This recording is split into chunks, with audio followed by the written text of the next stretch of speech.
Do you know who is Sasori? I'm familiar with the man, the artist formerly known as Sasori. Oh, Very good. You're a riot.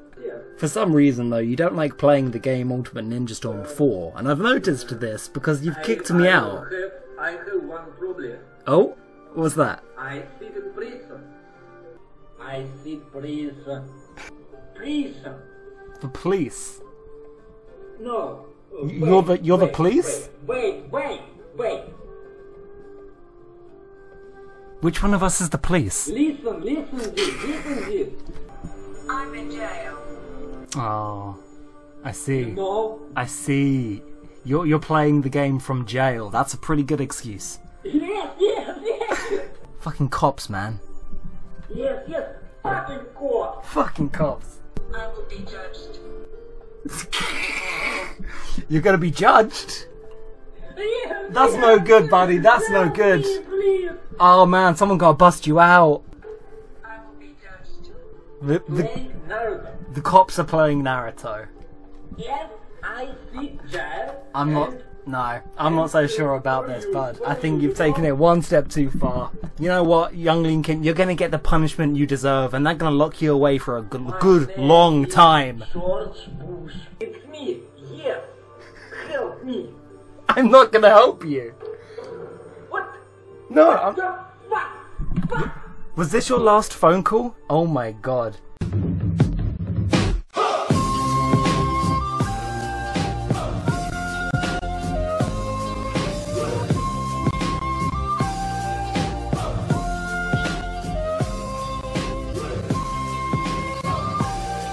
Welcome back to Ultimate Ninja Storm Fighter Brawl.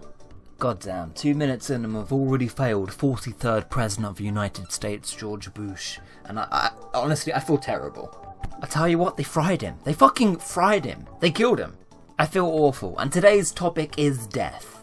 There's so many characters with brilliant death scenes in the show, and other characters with terrible ones, such as Neji, Asuma, and of course, Iruka. Who could forget that noble sacrifice that Iruka made?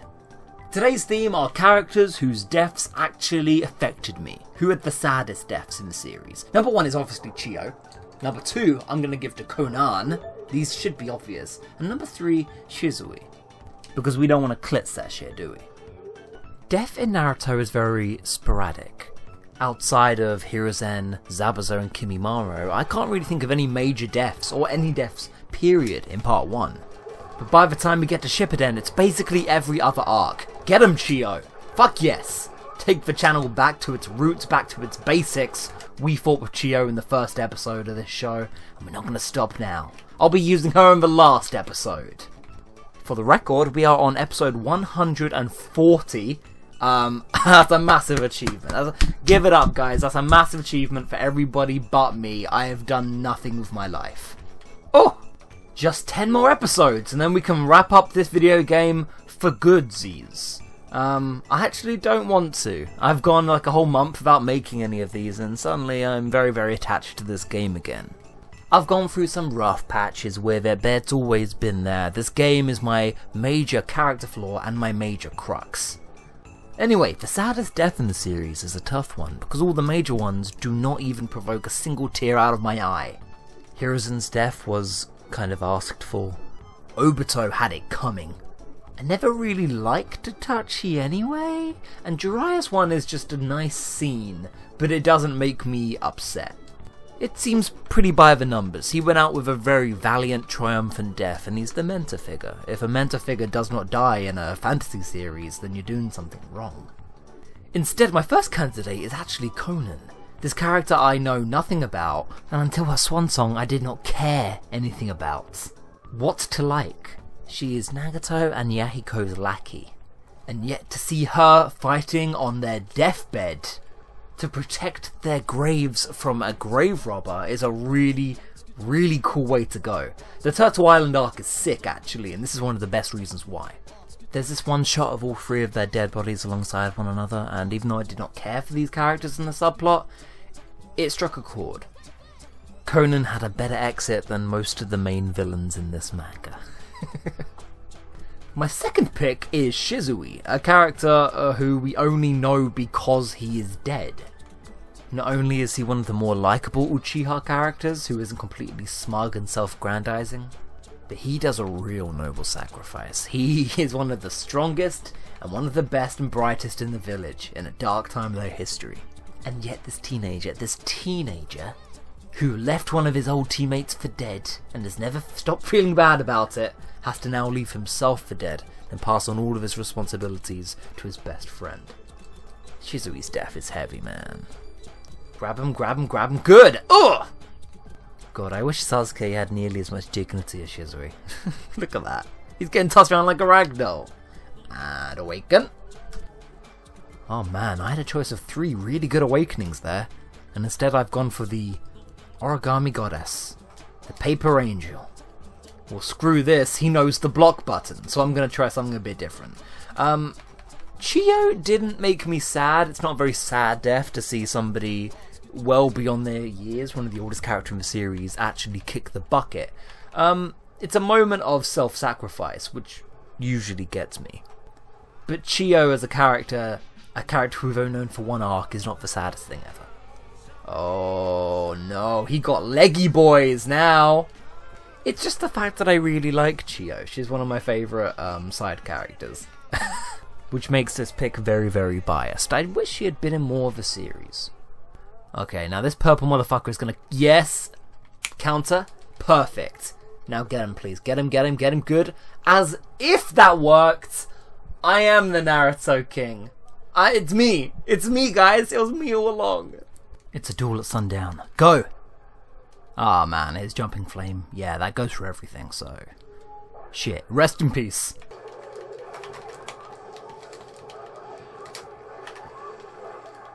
Jesus. I guess we won that? Oh, yeah, that'll do it. That's a definite. Everyone here is dead. Goes to show, though, you don't need a good character to make a good death scene. Round 2, because I ain't gonna cheat you out of your money. Last week, that was a tiny baby episode. We're gonna give you a full-length bad boy. For this one, I'm actually gonna talk about characters who I wish had died in the series. Not because I dislike them or anything, just because I think they would have potential for really audience-grabbing, beautiful moments. Kiba is one of them.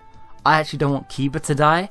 More so, I kind of had this thought, this brain leak, that Akamaru dies in the battlefield in its place, because where would that leave us as an audience? Where would that leave Kiba? Like, it is a war. Imagine if they killed the dog. In just some off-screen hijinks, in some blast and some attack we didn't even get to see on page. That reminds me of when Hedwig died, and I cried exactly 4 tears. 4 manly tears. Let's go! Oh god, oh god. Have you seen his team? That's the most OP shit I can imagine. We're going to Lava Land? Yeah, you better believe we're going to Lava Land. Which means we've already effectively lost. There's no beating that lava range that takes up the entire screen. We can only hope to escape it. In some games, your choice of character does not impact how good you are at the game.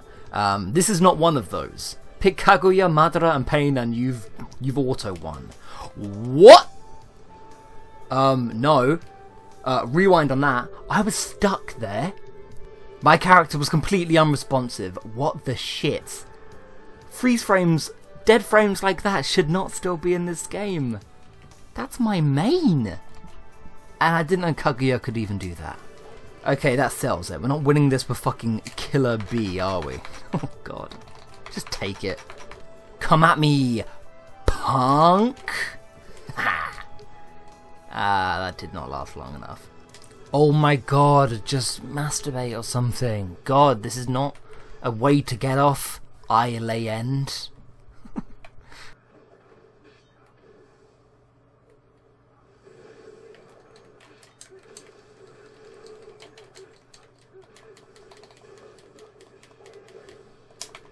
Okay, this guy actually doesn't do anything other than combos, so I've got a couple tricks he's gonna love.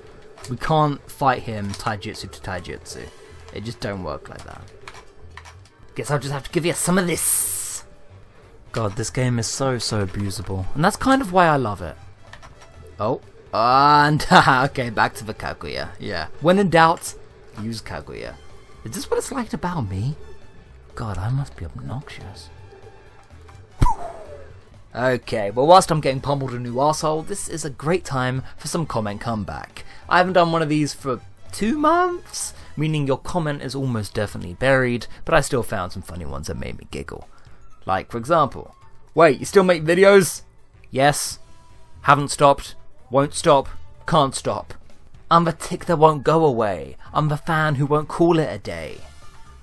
We have Khalifa who asks, I have a question. Which is the most annoying character to play with, and why? Straight up, probably Madara. Probably every single person this guy's picked is the most annoying to fight with. Minato and any Uchiha, basically. Hey, we got him one though. We've so lost.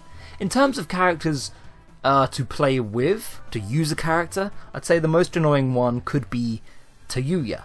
Or perhaps Kidomaru. I've gotten kills with these guys before, obviously, and I actually do like playing them. But their attacks are just flimsy and can be so easily avoided by anybody who even slightly knows what they're doing. Puppets are really gross to use, for the record. Like, disgusting to use now. But the most annoying characters are just the slowest ones. The ones who don't have any range attacks or speed. It's like you're putting in twice the work for the same amount of damage. And then I let people like this walk all over me. Wowee. Did the game just call me a loser? Wow. Brazen. There's not many games that would just so openly and honestly just call you a loser. You gotta appreciate that. So all in all, thank you for watching. The saddest death in the Naruto series is actually Zabuza and Haku. Come on, there's no question.